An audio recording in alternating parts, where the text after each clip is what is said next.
Dans un autre registre, le vice-premier ministre et ministre de la Défense nationale et ancien combattant Guy Kabombo Modianvita a présidé à l'hôtel de la Défense une importante session de travail réunissant l'ensemble des hautes hiérarchies militaires des FARDC. Au centre des échanges, la révision des textes légaux et réglementaires encadrant l'armée congolaise afin d'adapter aux défis sécuritaires et stratégiques actuels.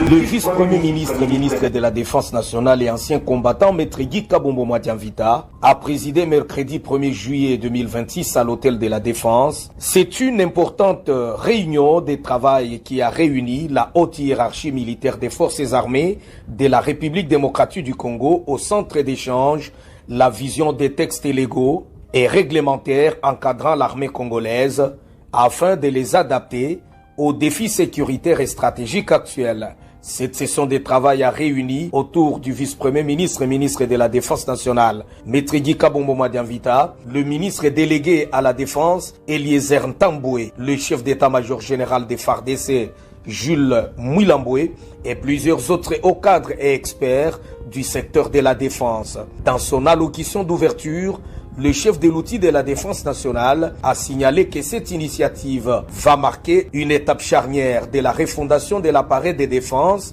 et non une simple actualisation administrative, mais beaucoup plus un processus stratégique visant à doter au FARDC un cadre juridique adapté aux réalités contemporaines.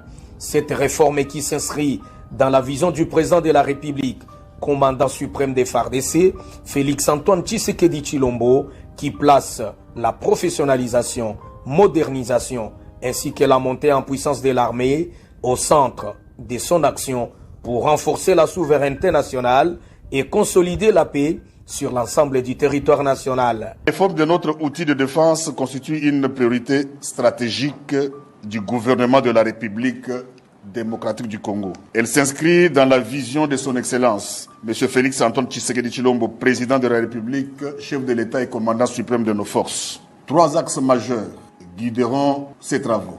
Texte en désuétude ou non appliqué, texte inadapté, texte nouveau.